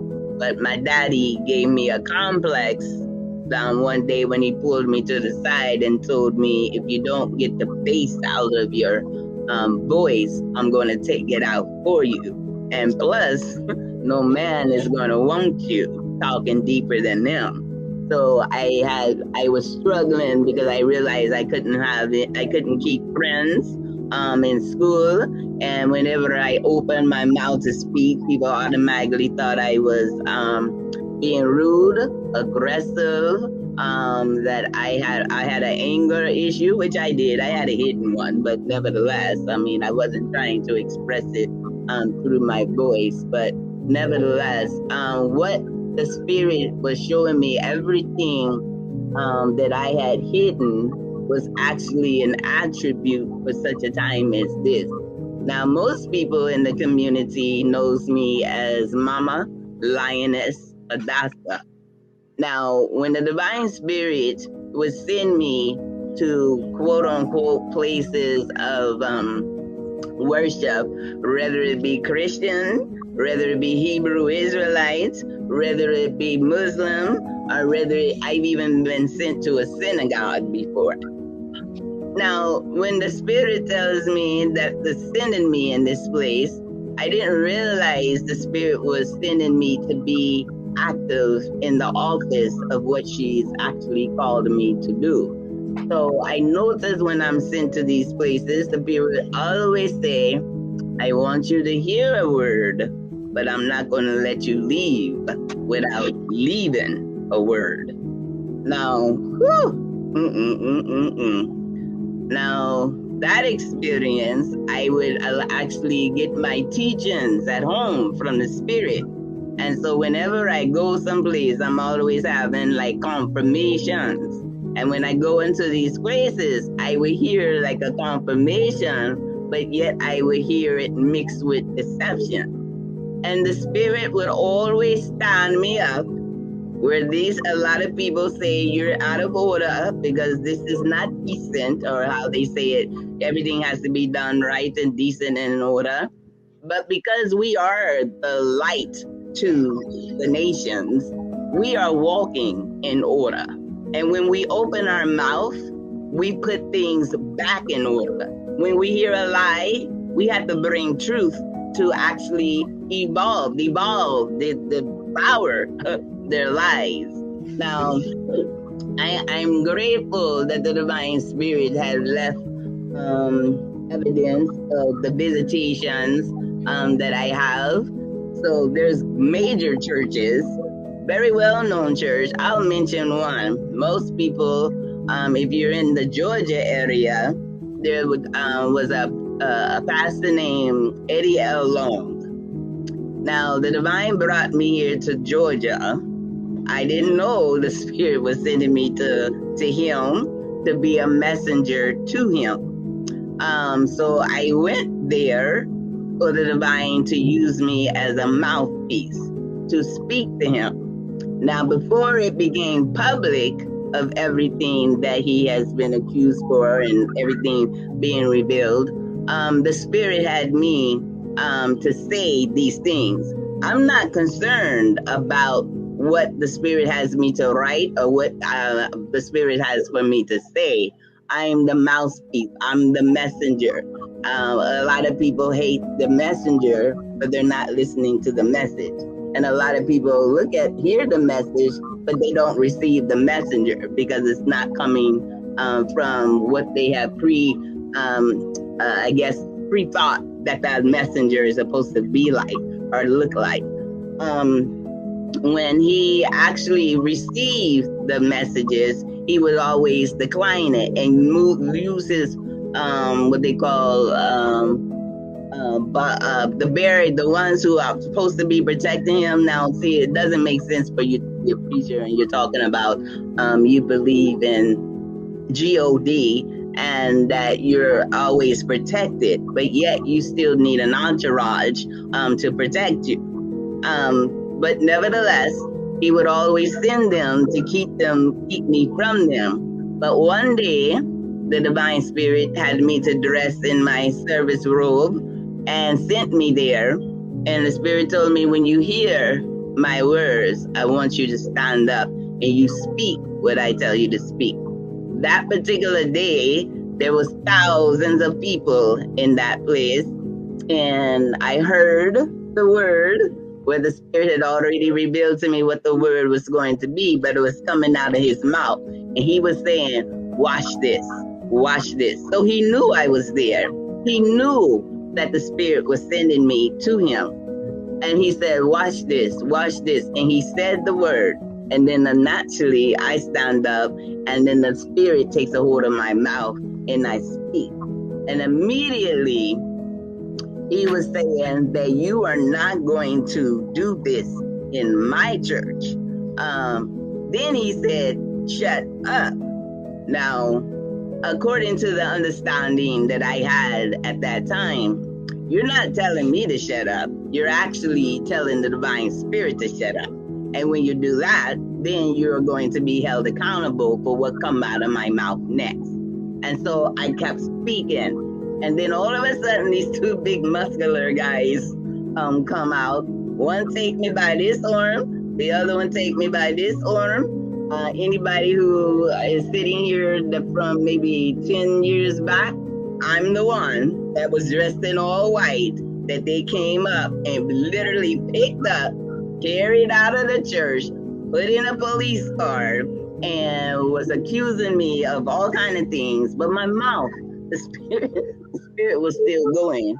So I have a whole congregation of the evidence of when the spirit comes over you and the spirit tells you to do something. It's not about trying to contemplate or try to figure out, well, no, if I want to do this, that, and the other. Once you've agreed to be that mouthpiece, or to be that hands, or to be the eyes, or to be the ears that the divine can actually use, then it's course you're supposed to be able to look back within yourself of the compassion and the love that you want to be able to please your internal parent and do what they tell you to do. So nevertheless, when they banned me, or what they call 86 me, from coming there, then the spirit has sent me to other places. Some received me, but there was a lot of jealousy among the women, especially when you go through a Hebrew Israelite congregation, because they don't teach their women to speak up and speak out. But see, my teacher comes from the omnipresence, the omnipotence, the omnipotence, the omniferous, the omnicompetent one. I need not to be in a building to hear or to be guided by the spirit. So the spirit teaches me at home and then sends me out to walk as I learn and learn as I walk. And a lot of people think that they have to go to seminary school, or they have to go read book from front to back, just like that I can relate to King Tut / Emmett, because I never read a book from the beginning to the end. I too was able to I can ask a question, and then the spirit will literally close my eyes and would take my hand, open up the book, and put my finger on the page, and wherever my finger is to the question that I asked was always the profound answer to what it was that I was asking. And that's stories for another day. But nevertheless, I'm saying this that I can relate to the brother, but at the same time, I can recognize that when you come into the awakening of an office, like this is Emmett Till's day. Emmett Till was maliciously disfigured by racism.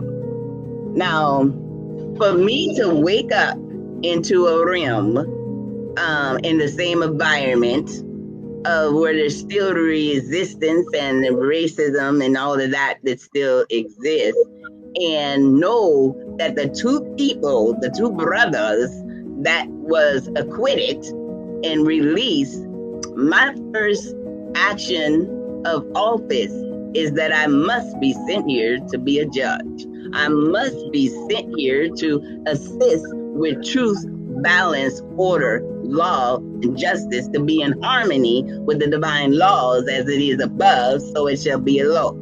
With the mentalism, the polarity, the causation, the correspondence, the morality, and the gender. These things, they work together. You have the spiritual realm of the governing of the divine spirit as the parent, and then they given us the truth and balance in order to be in harmony with what the governing laws is from above. And so I give thanks that the divine spirit has brought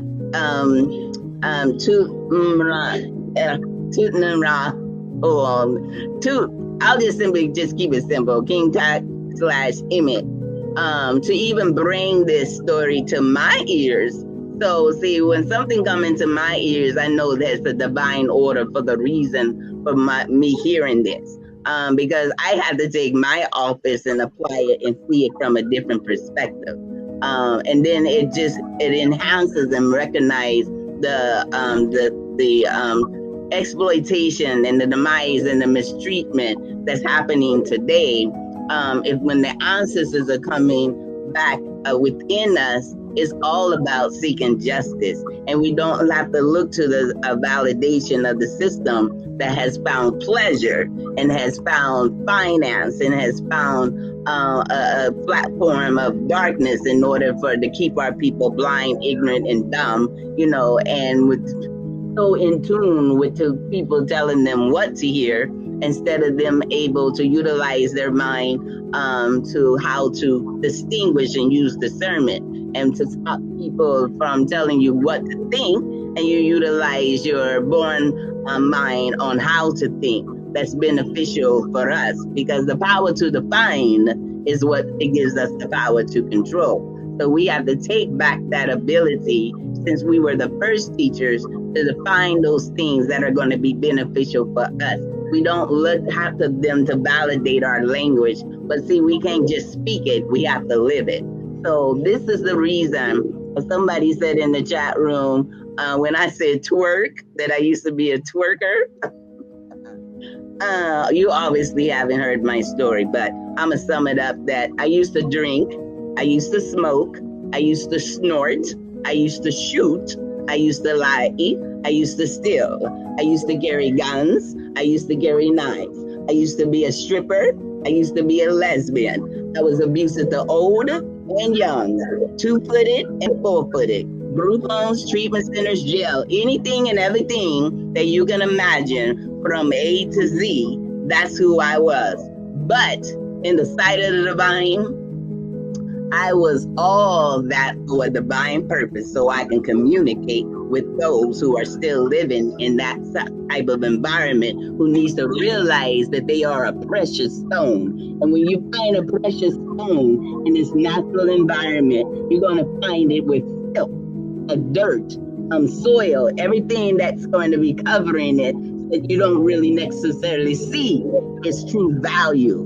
Okay, so when the divine spirit comes for those who are going to be effective in such a time as this, count it our joy that you have an experience and you can relate to somebody else and be able to show them simply that no matter how low you go, that as far as a woman is concerned, there's a highness in you, like a queen in you.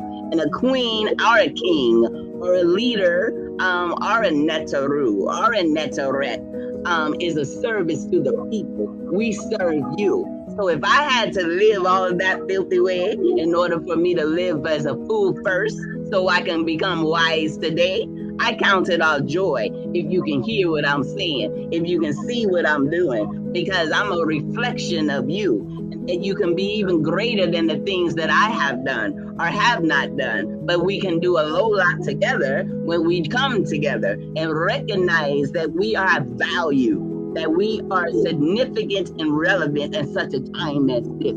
And it don't take no PhD, no scholarships, or no degrees. Even if you only have a GAD, when the divine spirit revealed to me that the glory of divinity's education is all that I need, as long as we have our eyes to see and be able to see the path that the divine wants us to go, as long as we have ears to hear the instructions from the divine spirits of the ancestors and the divine, as long as we have a mouth to speak and sometimes keep it closed or just make it crack up a little bit to give somebody a smile and just let them know that we recognize them, the roots of them Butu.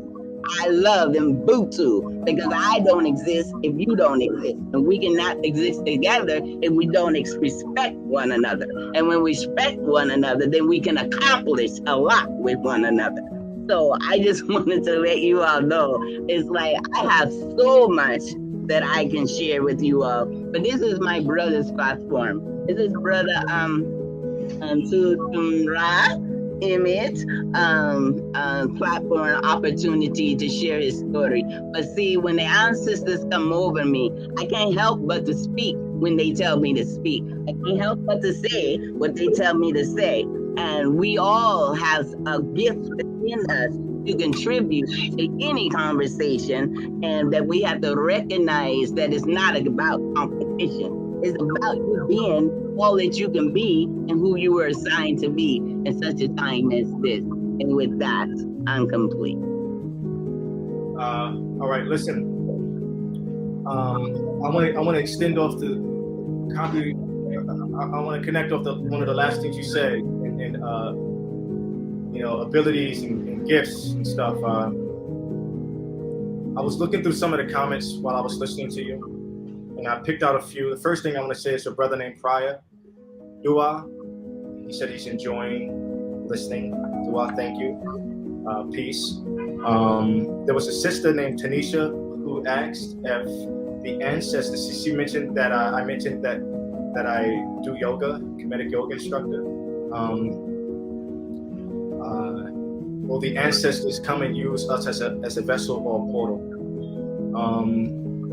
I'm going to tell you about I'm going to detail many experiences I've had with ancestors who are not here anymore. With ancestors who are my guardians, who remember what I was talking about with someone that's in my hallway. One of my ancestors in the hallway. I will just say this to you, that Marcus Garvey said many times in his speeches, I can't quote it verbatim, but he basically said, I'll be back in the whirlwind with thousands of slaves that were murdered. Marcus Garvey used to say that. And I'm going to tell you that because you don't have a physical body doesn't mean that you are not around. Why do you think they say speak a man's name and he'll live forever? You understand? Emmett's name's always being said. Tutankhamun's name's always being said. I'm so thankful for that.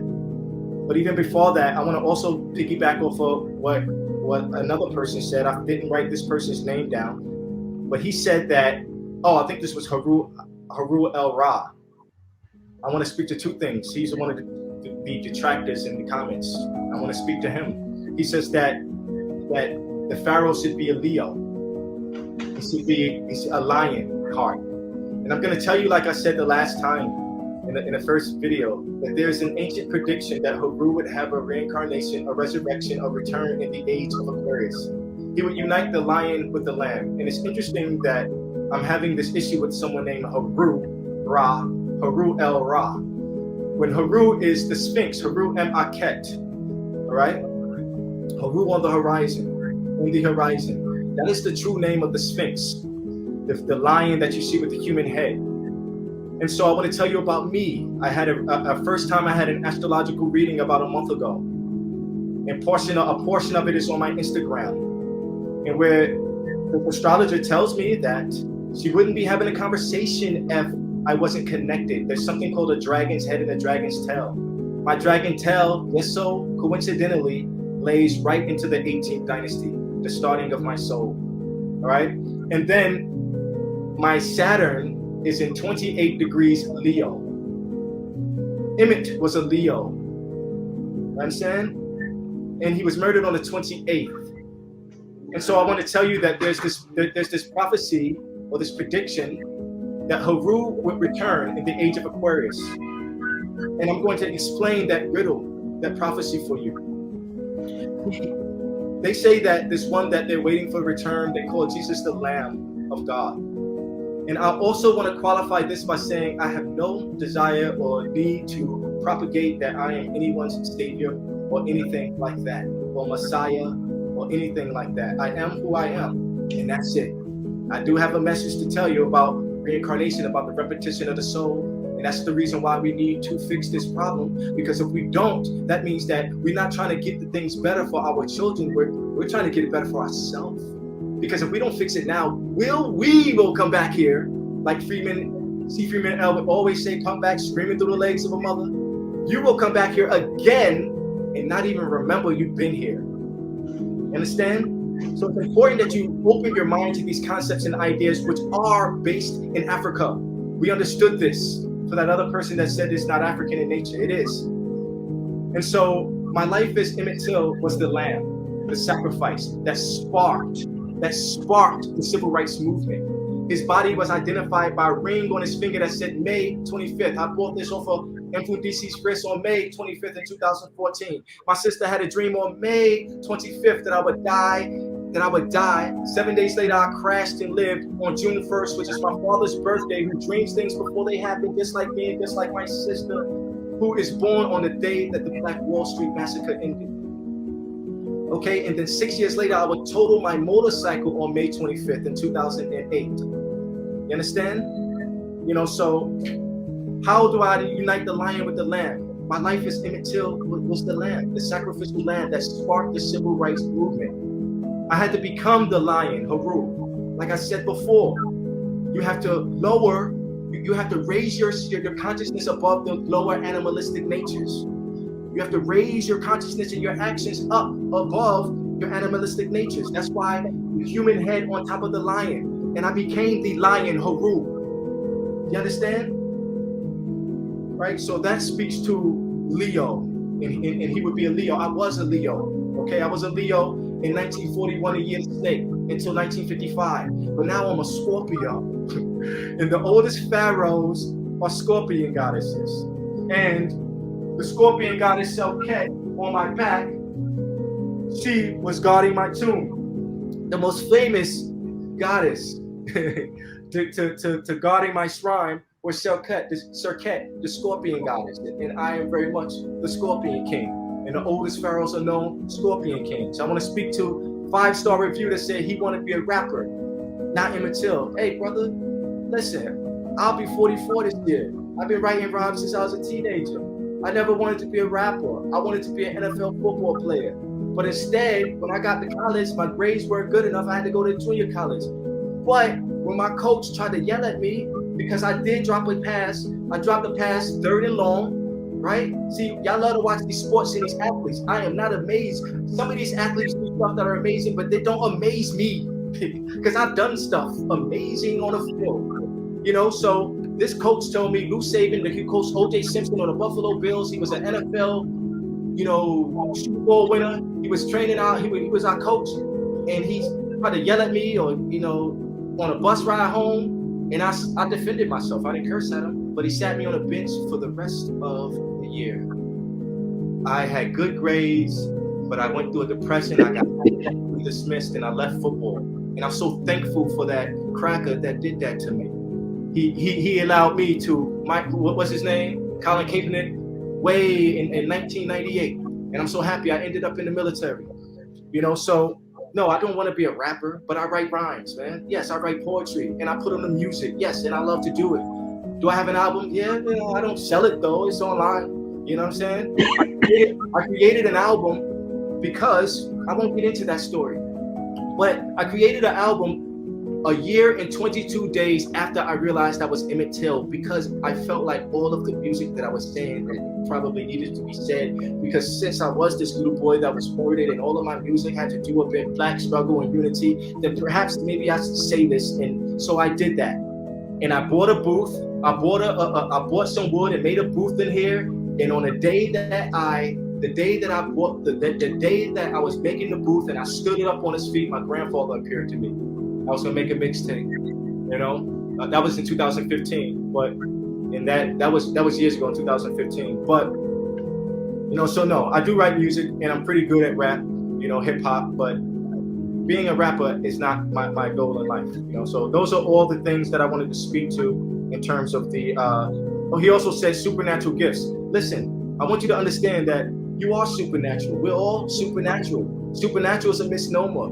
You have supernatural ability. We all do. Do you understand? That's just the thing. Like I spoke about dreams and dreaming things with people and astral projection. Let me speak to you about sleep paralysis, because many people out there, let's make this a little learning lesson, because you got these distractors out there, but hey, let me put you on to something. How about this?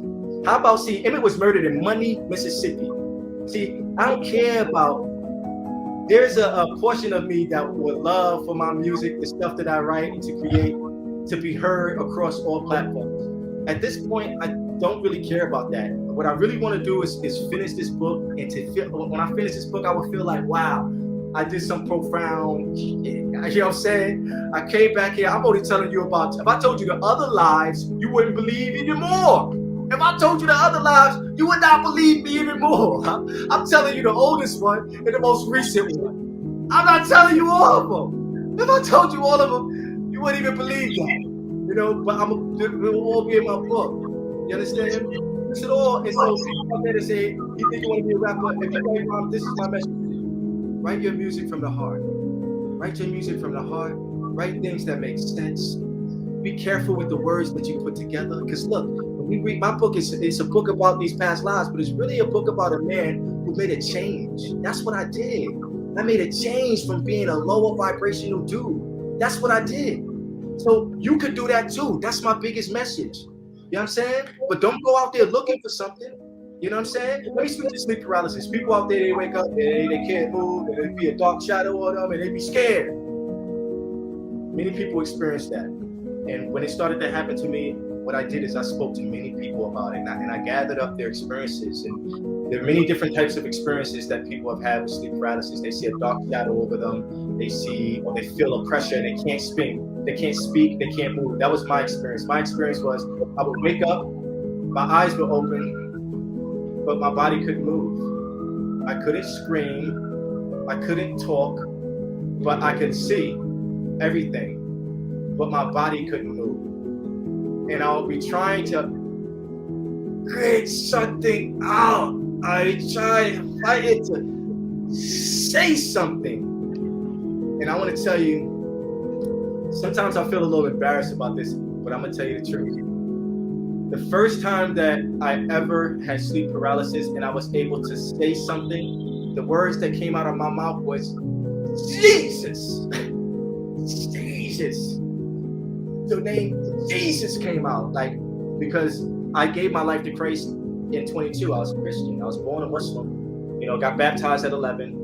I'll tell my life story, my whole life story. It's not just about these revelations. My whole life story lines up to what I'm telling you here. But as I started to understand years later, and I will have this again, I started to more knowledge and more research and more understanding. I started to understand that other people are having this, and I started to listen to other people's experiences. And instead of being afraid, one time this woman that I knew from Facebook, I didn't know her. This is years ago. They kicked me off Facebook in 2016. That will be in my book, why they kicked me off. I won't even talk about it now. But they kicked me off Facebook in 2016. And there was this woman prior to that who I knew on YouTube, on Facebook, who was in New York, who needed a place to stay. And I let her stay with me. And she slept in the same bed. She was a pretty woman. She was a dancer.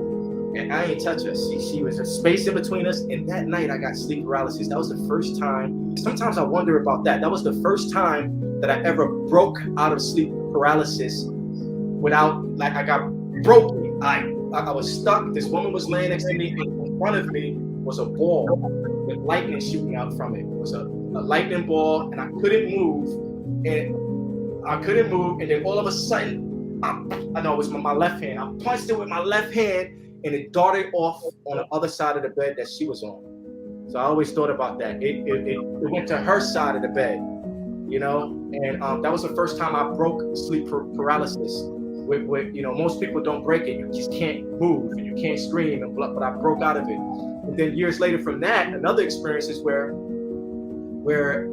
I started to study. I was studying meditation and things. So one day I lay down and I say, I want this to happen. So remember, we're talking about supernatural abilities and gifts. You know, and this is without a mushroom. This is without marijuana. This is without alcohol. This is with just regular thought, Jehudi, the power of thought, right? Right? This is the genie. This is the lamp, the power of your mind. I said, I want to lay down and I want to have the vibration. So I lay down one day and my body starts to vibrate. And I'm vibrating. And anyone who's had sleep paralysis, you know that there's ringing in your ear, your body's vibrating, and you can't move really. And so the ringing goes away, and then I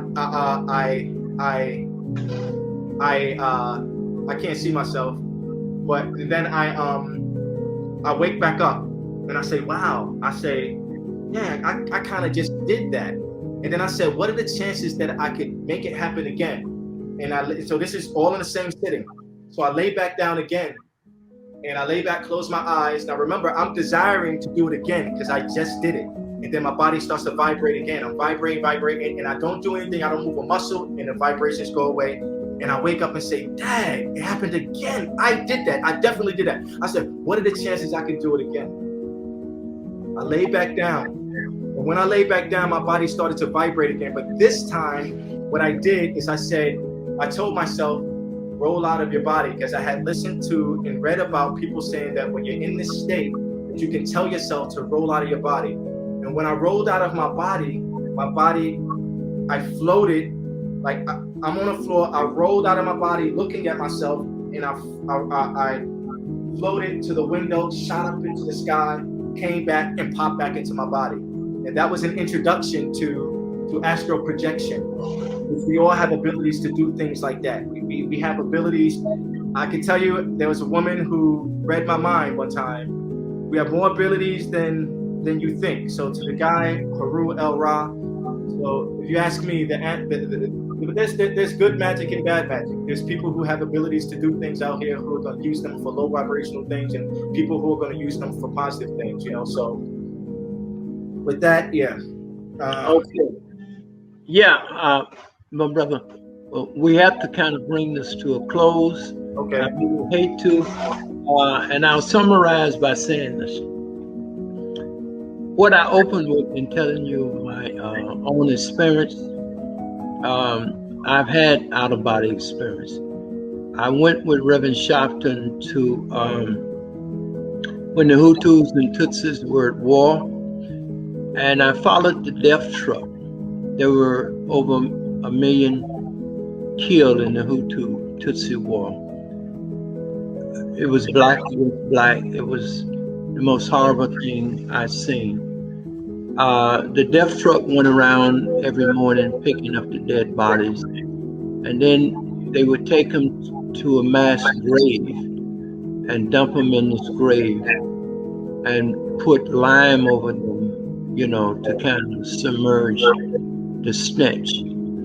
I'm just, you know, I've seen so much with my own eyes, and I've dedicated my life to documenting our history and being on the front line with some of our greatest leaders to do that documentation.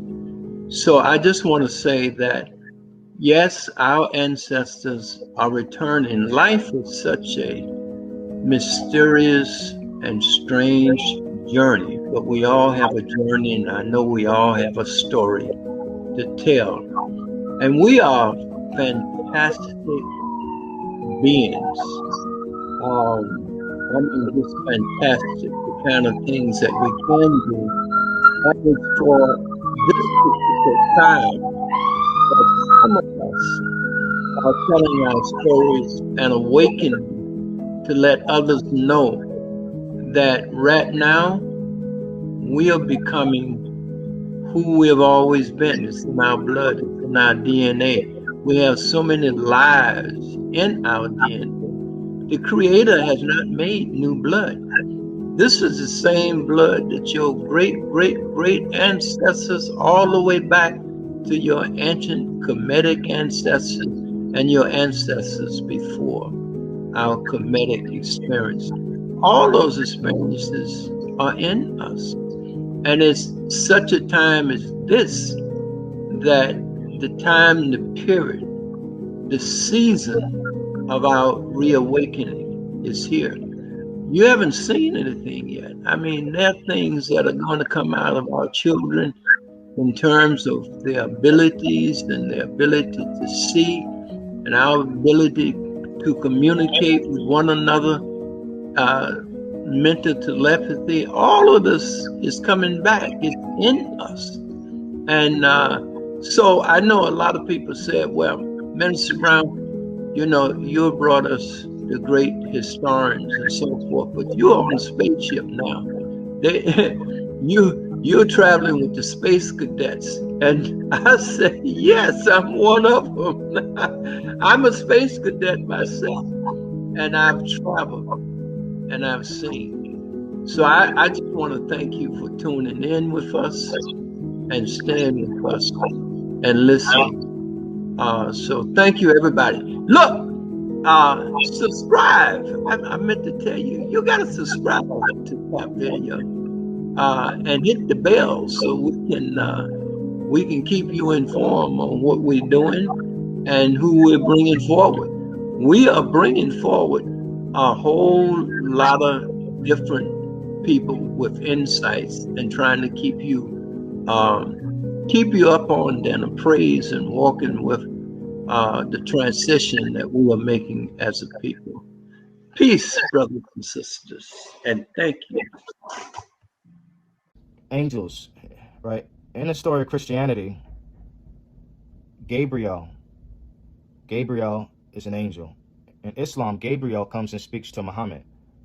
In Christianity, God comes to speak to Moses. See, these entities that don't have bodies, they come in and speak into people in these stories. Right?